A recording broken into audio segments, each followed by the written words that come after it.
السلام علیکم ورحمۃ اللہ وبرکاتہ۔ الحمدللہ کفا وسلام علی عبادہ الذین اصطفیٰ، اما بعد۔ محترم ناظرین اکرام، آج میں ایک اہم موضوع لے کر آپ لوگوں کے سامنے حاضر ہوں۔ اس کا عنوان ہے ارطغرل الغازی یا ارطغرل الغازی۔ ارطغرل الغازی ڈرامہ دیکھنا کیسا ہے؟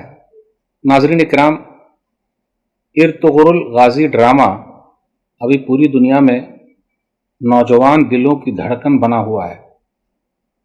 کہا جاتا ہے دنیا کے 60-70 زبانوں میں اس کا ترجمہ ہو چکا ہے، اردو میں بھی ہے، سیریل ہے، پیش کیا جا رہا ہے۔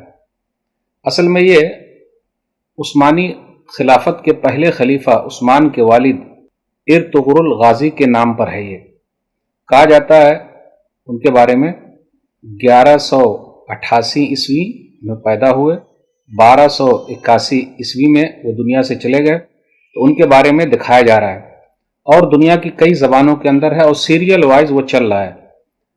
ہمارے نوجوانوں کا کہنا یہ ہے کہ اس طریقے سے ہیروز کے بارے میں ہمیں پتہ چلے گا، اور لوگ یہ بھی بولتے ہیں کہ جی مولوی لوگوں کو بھی دیکھنا چاہیے، سب لوگوں کو دیکھنا چاہیے، نوجوانوں کو دیکھنا چاہیے، اور نوجوان دیکھ بھی رہے ہیں۔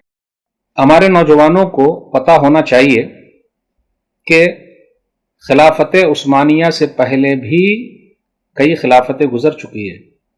کیا ہمارے نوجوان خلافت راشدہ کے بارے میں جانتے ہیں؟ ابو بکر صدیق رضی اللہ تعالیٰ عنہ کی خلافت، عمر بن خطاب رضی اللہ تعالیٰ عنہ کی خلافت، عثمان غنی رضی اللہ تعالیٰ عنہ کی خلافت، علی رضی اللہ تعالیٰ عنہ کی خلافت کیسی رہی؟ ان کا دور کیسا رہا؟ ہمارے نوجوان جانتے ہیں؟ اس سے پہلے نبی صلی اللہ علیہ وسلم کا زمانہ کیسا رہا؟ نبی صلی اللہ علیہ وسلم کے غزوات کیسے تھے؟ ہمارے نوجوان جانتے ہیں؟ اس سے پہلے کیا ہمارے نوجوان قرآن کے بارے میں جانتے ہیں؟ اس کا ترجمہ معلوم ہے؟ حدیث کے بارے میں جانتے ہیں؟ ترجمہ معلوم ہے؟ کیا سیرت کے بارے میں جانتے ہیں؟ ترجمہ معلوم ہے؟ صحابہ کرام کے بارے میں معلوم ہے؟ کیا خالد بن ولید کے بارے میں معلوم ہے رضی اللہ تعالیٰ عنہ کہ وہ سیف اللہ، اللہ کی تلوار ہیں؟ کیا اسامہ بن زید رضی اللہ تعالیٰ عنہ کے بارے میں معلوم ہے کہ 17-18 سال کی عمر میں کمانڈر بن گئے؟ معلوم ہے کیا؟ محمد بن قاسم کے بارے میں معلوم ہے؟ طارق بن زیاد کے بارے میں معلوم ہے؟ معلوم رکھنے میں کوئی حرج کی بات نہیں، لیکن یاد رکھیے گا خلافت عثمانیہ سے پہلے بھی خلافت بنو امیہ ہے، خلافت بنو عباسیہ ہے، اور صحابہ کرام کا دور ہے۔ اگر وہ لوگ محنت نہ کیے ہوتے تو یہ اسلام ہم تک نہیں پہنچتا۔ اس لیے سب کے بارے میں جانکاری رکھیے۔ نوجوانوں سے اپیل کریں گے کم سے کم وہ اس چیز کو دیکھیں۔ اس سیریل کے ذریعے جو یہ دکھایا جا رہا ہے کہ ارطغرل الغازی جو ہیں کبھی پھنستے ہیں تو ابن عربی کو یاد کرتے ہیں۔ میں نوجوانوں سے اپیل کرتا ہوں کہ ہم اور آپ جب پھنسے تو کس کو یاد کریں؟ اللہ کو یاد کریں۔ یونس علیہ السلام جب مچھلی کے پیٹ میں تھے تو کس کو یاد کیا تھا؟ اللہ کو یاد کیا تھا۔ وہ دعا کون سی ہے؟ سورہ انبیاء سورہ نمبر 21 آیت نمبر 87 لا الہ الا انت سبحانک انی کنت من الظالمین۔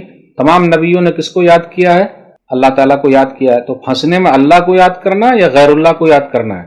اور یہ بات مسلم ہے کہ ابن عربی کے یہاں وحدت الوجود، حلول، یہ سب کا عقیدہ ہے۔ وحدت الوجود کا مطلب کیا ہے؟ یعنی پوری دنیا، کائنات سب ایک ہے، نعوذ باللہ، یعنی اللہ تعالیٰ ہر جگہ موجود ہے، نعوذ باللہ، جبکہ اللہ تعالیٰ عرش پر مستوی ہے۔ الرحمن علی العرش استوی، سورہ طٰہٰ سورہ نمبر 20 آیت نمبر 5، رحمان عرش پر مستوی ہے۔ تو اس سیریل کے ذریعے عقیدے کو خراب کیا جا رہا ہے کہ نہیں کیا جا رہا ہے؟ عقیدے پر چوٹ ہے کہ نہیں چوٹ ہے؟ اور جب تک عقیدہ صحیح نہیں ہوگا اللہ تعالیٰ کسی کو حکومت دینے والے نہیں ہیں۔ اللہ تعالیٰ خلافت عطا کرتے ہیں جن کا عقیدہ صحیح ہو، ایمان صحیح ہو، عمل صالح ہو۔ کہ اگر حلول کا عقیدہ ہے کہ ہر چیز میں اللہ تعالیٰ آ کے مل گیا نعوذ باللہ، تو یہ صحیح نہیں ہے۔ وَجَعَلُوا لَهُ مِنْ عِبَادِهِ جُزْءًا إِنَّ الْإِنسَانَ لَكَفُورٌ مُبِينٌ، سورہ زخرف سورہ نمبر 43 آیت نمبر 15۔ لوگوں نے اللہ کے بندوں میں سے اللہ کے لیے حصہ بنا لیا، بے شک انسان کھلم کھلا ناشکرا ہے۔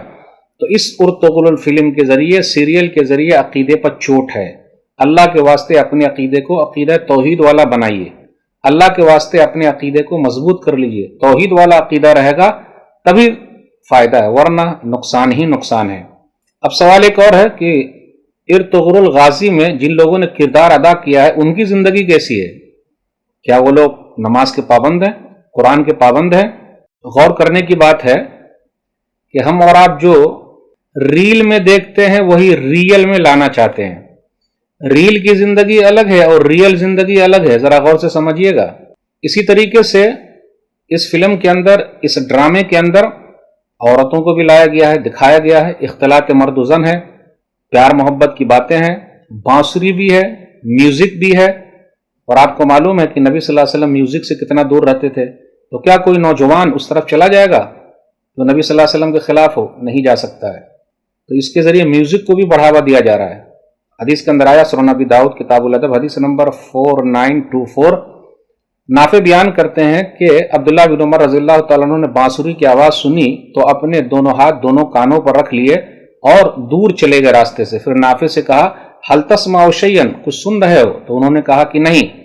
تو اس کے بعد اپنے ہاتھ کانوں سے اٹھا لیے اور کہا، کنت مع النبی صلی اللہ علیہ وسلم فصنع مثل هذا، کہ میں نبی صلی اللہ علیہ وسلم کے ساتھ تھا تو نبی صلی اللہ علیہ وسلم نے جب ایسی بات سنی تو نبی صلی اللہ علیہ وسلم نے ایسا ہی کیا ہے۔ دیکھا آپ نے، ارطغرل یا ارطغرل ڈرامے کے ذریعے میوزک کو بڑھاوا دیا جا رہا ہے۔ دوسرے اور بھی ڈرامے جہاں بھی میوزک ہے اس سے دور رہنا بہت ضروری ہے۔ یہ چند باتیں میں نے آپ کے سامنے رکھی۔ اللہ سے دعا ہے کہ اللہ تعالی ہم لوگوں کو صحیح سمجھ عطا فرمائے، جو اصلی ہیروز ہیں ان کو سمجھنے کی توفیق عطا فرمائے، قرآن و حدیث پر چلنے کی توفیق عطا فرمائے، صحابہ کرام کی زندگی کو پڑھنے کی اللہ ہم سب کو توفیق دے، اصلی ہیرو کو ہیرو سمجھنے کی توفیق دے، آمین۔ والسلام علیکم ورحمۃ اللہ وبرکاتہ۔